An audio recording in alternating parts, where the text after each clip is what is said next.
Hello, Mary. Do you have a moment? Oh, hello. Should I still be calling you by your first name? I don't know if it's right for me to be calling you Mom just yet, you know? I think you're right. It's too soon for you to be calling me Mom. I'm not your mother. Yet, anyways. Oh, sorry to put you on the spot like that. Well, let's start over then, shall we? Hello, Hillary. Thanks for coming to meet me and my parents the other day. It was great to finally meet you. Yes, that's the thing. Don't mention it.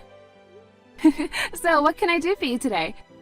I have a question for you, and I would appreciate an honest answer. You and my husband work at the same company, do you not? And furthermore, you recently started working in the same department together. Is that true? Yes, that's right. Actually, I heard from Andrew a while ago that his dad was working at the same company as me. But I was totally surprised when I walked into the room where you two were waiting, and who should I see but the person who just got transferred into my branch recently? It was a total surprise. Well, I suppose our family name is somewhat of a common one, so it doesn't surprise me one bit that you wouldn't suspect that we were related when you saw that we had the same last names. But that's not the issue I'm here to discuss today.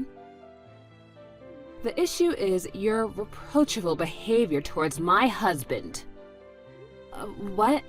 I'm sorry, I don't understand. Did I do something that offended him? Offended? Oh, that's nowhere near strong enough a word to describe your attitude towards my husband. When I left to go to the little girl's room, I saw him apologizing profusely to you, and you were lecturing him like he was a school child. I know my eyes were not deceiving me to see that horrible behavior. Oh, I'm sorry that you had to see that. Oh, how dare you behave that way toward the man who will be your future father-in-law! And not to mention, he's been with the company far longer than you have. He must be well above your rank, obviously. And in spite of all that, you were behaving like you were his superior. How shameless of you. I bit my tongue at the time out of concern for my son's feelings for you, but I cannot contain my anger any longer. If you're willing to apologize to me right now for your awful behavior, I'm willing to overlook it. But if you don't, then I withdraw my permission for you to marry my son and my blessings on a happy wedding. Are you serious? I am very serious, and I will not accept any excuses from you, Mary. Either apologize to me, or you can forget being a part of this family. Okay, just so you know, we were actually talking about something to do with work that day. And in your husband's position, really the only appropriate thing to do would be to apologize. Excuse me? Really, it was kind of a surprise for me too when he suddenly started acting like that. I told him it was okay and that he didn't need to apologize so much, but, you know, he just kept going. And I wish I can give you more information on what really went down, but like I said, it's company internal matters, so I'm contractually not able to divulge any information to uninvolved third parties such as yourself, ma'am. Oh, don't talk to me with this legal jargon. What do you mean, internal matters? I mean exactly what I said. It's a company matter, and since you're not involved, I'm not able to discuss it with you. I get that you'd like to know more about what happened, but please understand that I cannot tell you any more than I've already have. I have absolutely no idea what you're talking about. But in any case, it seems like you have no intention to apologize to me. It's like I told you, I'm not the one who has anything to apologize for. I see. So you have no remorse for treating your soon-to-be father-in-law. So be it. I will not allow you to marry my son, and the wedding is off! I don't think you're in any position to make that call, Hillary. I think this goes without saying, but the fault in the situation lies 100% with you, Mary. As such, you'll be responsible for paying for all of the venue cancellation fees. I'll be contacting our lawyer very shortly, and we'll be suing you for that and for the pain and suffering that you have caused this family.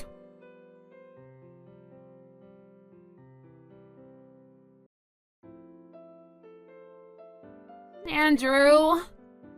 Hey, Mary, what's up? This is bad. Really bad.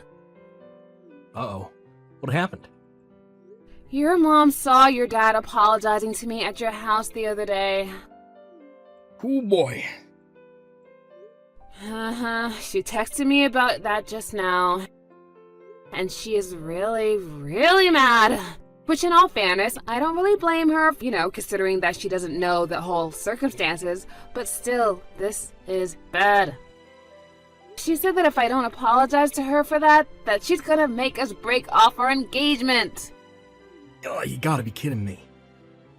I had literally just made an explicit promise not to tell anyone about what happened, so it's not like I can just up and spill the beans to her. Oh, why are my parents always doing things like this?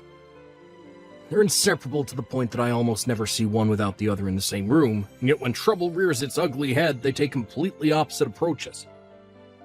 It seems like you're pretty used to this kind of thing from them, huh? Sorry about that, I just felt the urge to vent. Anyway, for now, I'd like to see the texts Mom sent you, if you wouldn't mind. Is it okay if I head over to her place right now? Yeah, come on over, it's fine. Okay, I'll be there in just about an hour or so. Alright, I'll be waiting for you.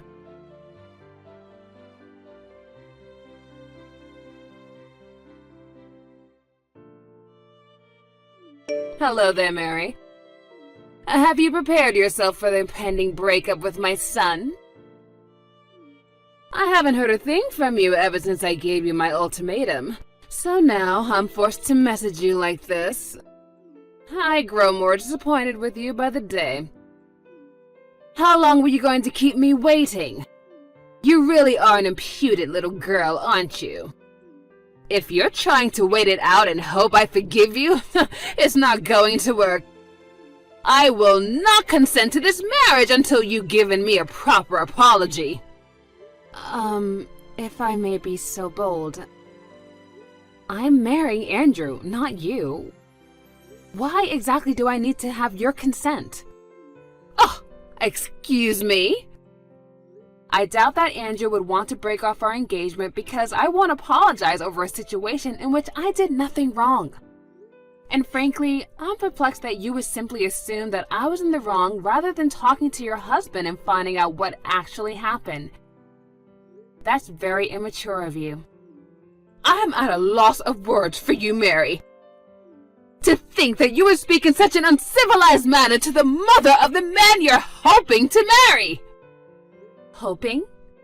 Yes, hoping! I haven't opened up my consent for you just yet, have I? Oh, I must have missed where we established that I even needed your consent. You little... Stop interrupting me! I'm giving you the lecture that you deserve right now! All right, by all means, go ahead. If a family were like a company, then the mother-in-law is like the superior and the daughter-in-law is the subordinate. And subordinates are supposed to listen to their superiors, correct? If you were to fuss and fret and whine over an order your superior at the company gave you, well, how do you think that would go? Obviously, no superior would stand for that sort of subordination. You would be punished severely, and you would be demoted. Your pay would be cut, you'd be transferred, and your professional life would be finished. Surely even someone of your intellectual capacity could understand what I just explained. Yes, I understand perfectly. So I take this to mean that if someone at a real company actually was repeatedly insubordinate to their superior, then you'd have no issues with that subordinate receiving those type of punishments you laid out, correct? Exactly. Subordinates should know their place. A subordinate who does not and openly disrespects his superior should not go unpunished. Hillary, you are so smart, and I agree with you. All right, that settles it. Looks like your husband is getting transferred. What? technically, the final call isn't mine to make, but you should probably operate under the assumption that it's going to happen, so I think you should start preparing accordingly to this. Wait, what nonsense are you talking about? You know, I'm sure you're about to become very busy. Since you're going to be moving soon, you should probably start looking for a new house or an apartment, you know, as soon as you get the word of where he's being transferred to. Wait, Mary, what are you talking about? What are you rambling about right now? So, sorry, I gotta go. I have some stuff to do. I need to get back to work.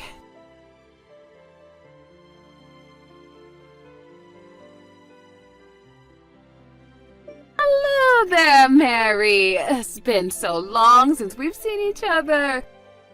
Would you like to come over and have some afternoon tea with me someday soon? Maybe tomorrow. What are you doing? A friend of mine gave me a box of the most wonderful tea the other day, and I knew I had to share it with you. Oh, and I'm also going to pick up some cake from that new pastry shop downtown. Are you free this weekend? I'd love to have you over to our house if you don't mind. I guess this is your last-ditch effort to stop the inevitable, huh? Well, don't you think you're laying it on a wee bit too thick right now, Hillary? Mary, I guess you finally heard the truth then. You know, about my husband and your husband's position in the company. I heard everything. Come to find out, my husband is a complete useless employee who keeps getting sent around to different departments once he makes too much of a mess for them to deal with. And 3 months ago, he got sent to a new department to work under a young and upcoming leader in the company who happens to be you, Mary. He was frustrated and embarrassed that someone as young as you was placed above someone else who has been in the company as long as him. So he got desperate to prove himself and started working at a faster pace than ever before, which ended up causing a world of problems for your clients and other departments. And since you're his direct superior, you're the one who always had to clean up for his messes. Yeah, that just about covers it. So the reason he was apologizing that day when you came over to meet my parents and I was because he was so shocked to learn that his son's fiancée was none other than the boss he had been causing so much trouble for at the office. And he was desperate to keep you from finding out about what a total disaster his career has been. He was begging me not to tell you that I was his boss. And I had to stop him from getting on his knees and begging me, and that's probably why you thought that I was lecturing him. So you weren't lecturing my husband, you were just trying to get him to maintain his dignity. Oh, and by the way, I guess he was counting on Andrew taking his side and helping to convince me to help him out. He was all like, "You're a man too, son, aren't you? You must know what sort of position I'm in." But Andrew wasn't going for it at all. He just let out a huge sigh and walked out of the room. I see. So that's what happened. I've always been the type to have a pretty solid separation between my work life and my private life. And since our relationship at work would probably only serve to cause problems between us as a family, I didn't have any intentions of bossing him around outside of work. At first, anyway. Then I found out what your husband had been doing at the office ever since he found out I was marrying Andrew. He's been name-dropping me at the company and trying to get other people to give him credit for their work.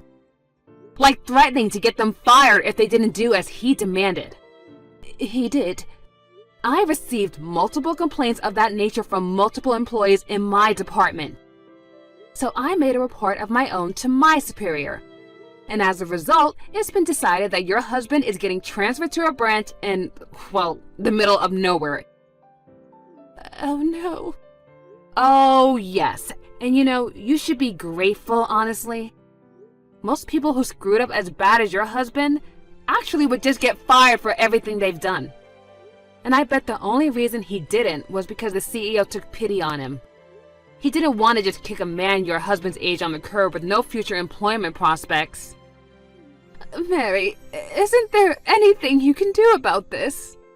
Sorry, Hillary, but the decision is already out of my hands. What's done is done. So no, I'm afraid sucking up to me now isn't going to get you anywhere. You'll either have to move out into Nowheresville with your husband, or make him go by himself while you stay here alone in your house. This can't be happening! I suppose there is a third option. You could always divorce him, but that's about all you have in terms of options when you really think about it. I can't do that! I haven't worked in years, and I can't get divorced at my age! Okay, well, then you're just going to have to talk to your husband about this. What you do from here on out is an issue between the two of you that has nothing to do with me. Wait, I've got it! I know how we can make this all work out. Oh, really? Okay, let's hear it. I'll give you my permission to marry Andrew, and you can move in with us. And if you do that, then I'm sure that everything will work out, whether I divorce my husband or he moves away by himself. That is definitely not happening. Why not? Andrew has been pretty firm since day one that he did not want to move in with you at any point in the future. And I'm respecting my future husband's wishes. But... I'm sorry, Hillary, but I really don't see the point of continuing this conversation. I'm just gonna keep repeating myself at this point. Mary, please! I'm signing off now.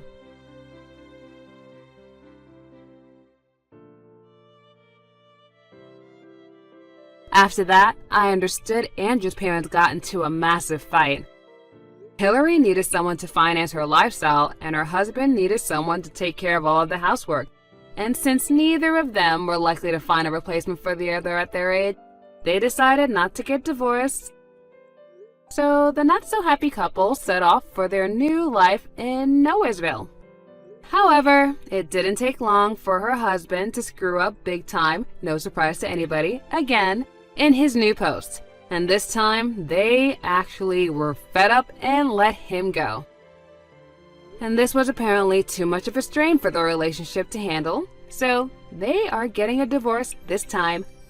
They've both been messaging and calling Andrew complaining about the whole situation, but he only ever gives them the same simple response every time. You're getting what you deserve. Andrew is finally fed up with them and wants to cut them out of our lives, so we're making preparations to move in secret so they won't know where to find us. I'm glad to see that he's finally free from having to deal with their nonsense after all these years. And we decided that we didn't want our marriage to resemble his parents in any way, shape, or form. So when we got married the other day, he took my last name instead.